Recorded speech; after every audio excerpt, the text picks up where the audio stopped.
We live in a world that glorifies stability, steady jobs, predictable outcomes, routines that promise security. From a young age, we're taught to seek comfort, find something safe, settle down, don't rock the boat. And while that might protect us from failure, it also insulates us from growth. Comfort, by its very nature, is a space where nothing changes.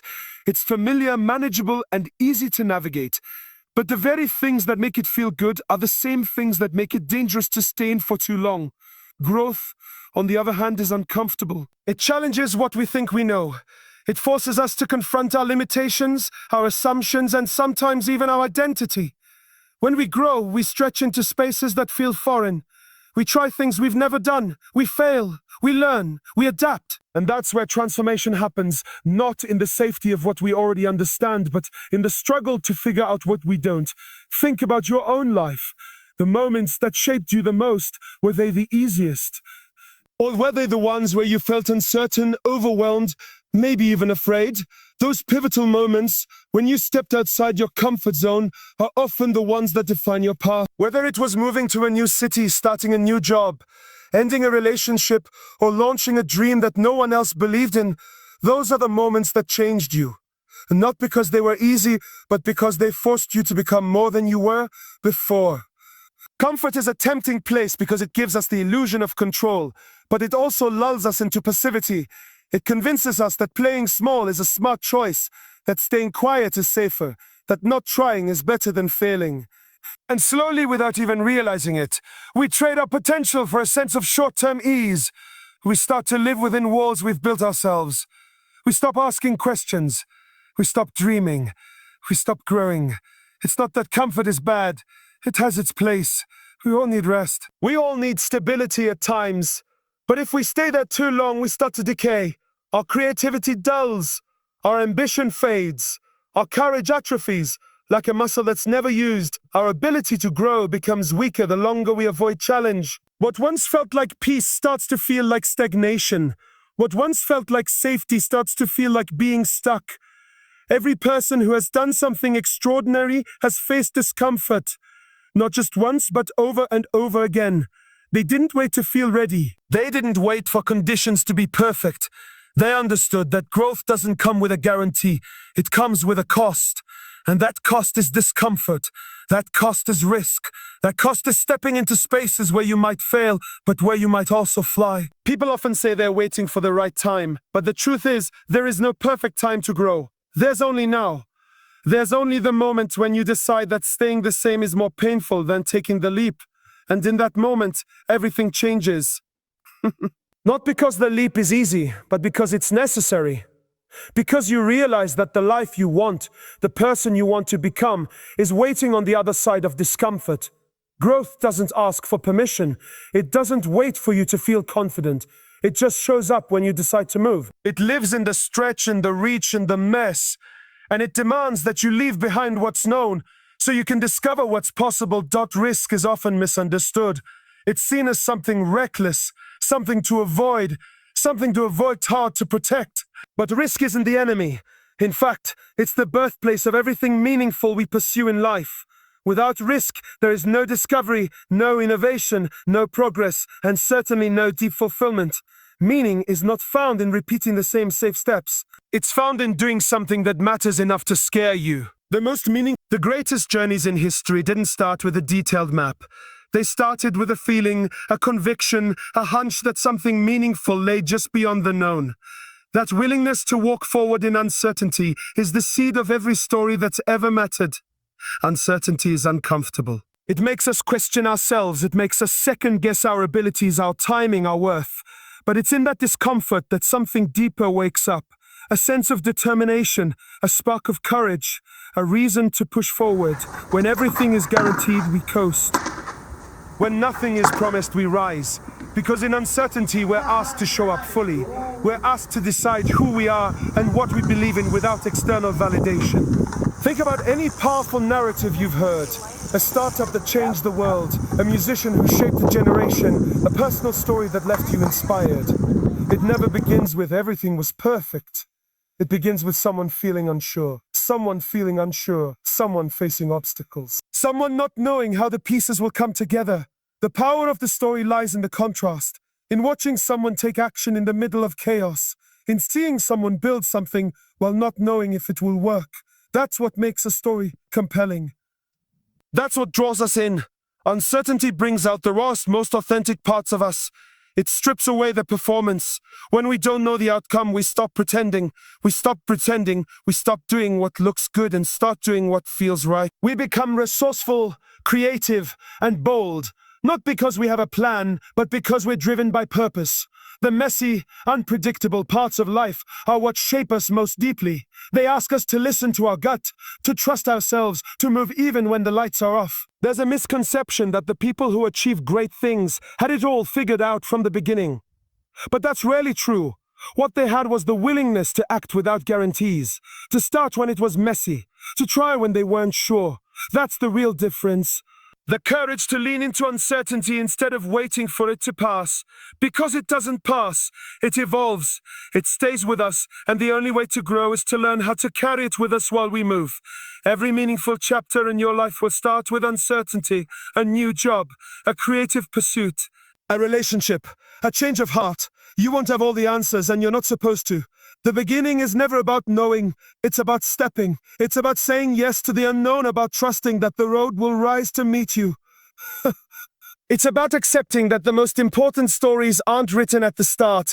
They're written as you go, one uncertain step at a time. Failure is part of the process, not the end. It's not a detour, not a mistake to be avoided at all costs. It's an essential step in becoming who you're meant to be. We tend to treat failure like a final verdict, a sign that we should stop, walk away, or that we were never good enough to begin with. But failure isn't a signal to quit. It's information. It's feedback. It's the proof that you tried something worth doing.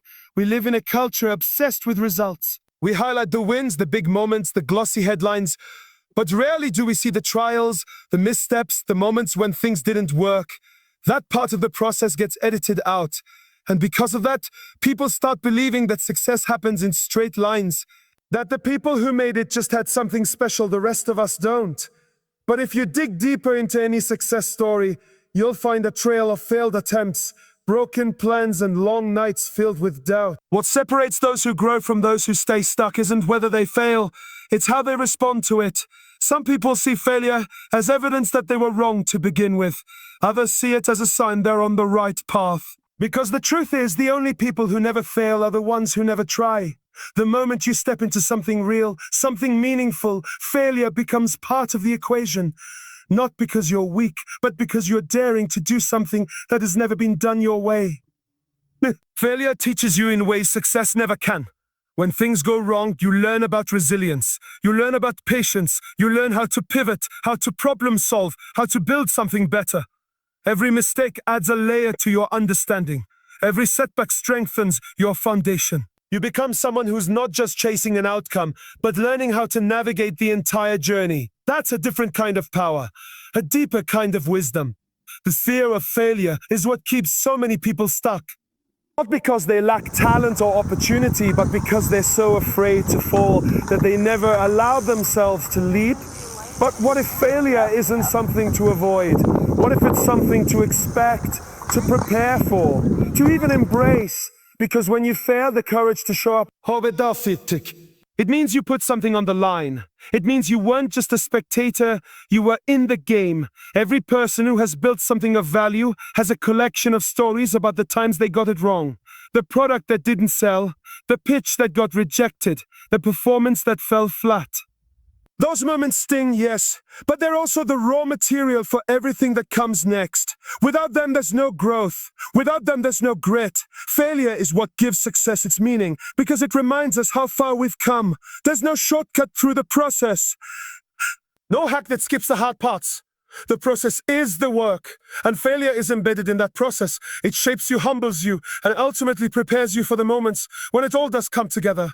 When that breakthrough finally happens, it doesn't feel like luck. And because you know what it cost you. You know what you went through to get there. You carry the weight of every failed attempt, and that weight gives the win its depth. The journey shapes you more than the outcome. It's easy to become fixated on results, to believe that arriving at a destination is what gives the journey its value. But the truth is, who you become along the way is far more important than the prize at the end. The steps you take, the detours, the pauses, the pivots, all of it contributes to your growth in ways that a simple outcome never could. When people talk about the moments that changed them, it's rarely the moment they got what they wanted. It's everything that happened before. Along the journey, you're tested. You face uncertainty, rejection, doubt. You question whether you're good enough, whether the effort is worth it, whether it's ever going to work.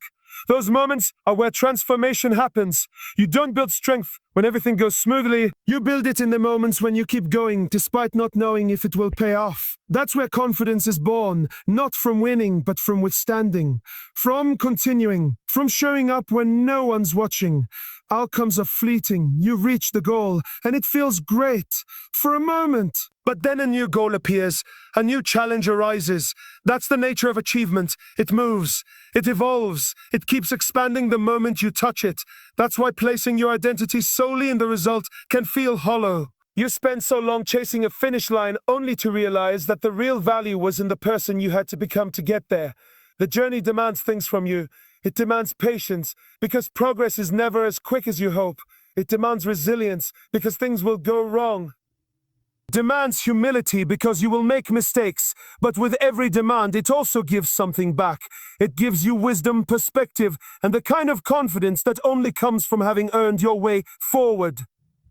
It says you're not ready, you're not good enough, someone else can do it better. That voice is convincing, especially when you're tired, uncertain, or starting something new. But you don't silence that voice by arguing with it, you silence it by acting. Action is what drowns out doubt. Not because the fear disappears, but because your focus shifts. You stop obsessing over what might go wrong and start engaging with what could go right. Every powerful moment of growth is born from a decision to act in spite of fear. Whether it's having a hard conversation, sharing your story, applying for the opportunity, creating something from scratch, it all starts at that edge. And it's in the act of stepping across that edge that your story truly begins. You go from thinking to doing, from imagining to building, from hoping to becoming. The most defining chapters of your life will be the ones where you didn't feel ready, but acted anyway. Those are the turning points. Not because the action was flawless, but because it was honest, because it was brave, because it was you, in all your imperfection, choosing to move instead of hide. That choice changes things. It sets something in motion, not just around you, but within you. It awakens something. And from that point forward, your story takes on a new shape, one that's rooted not in fear, but in your response to it.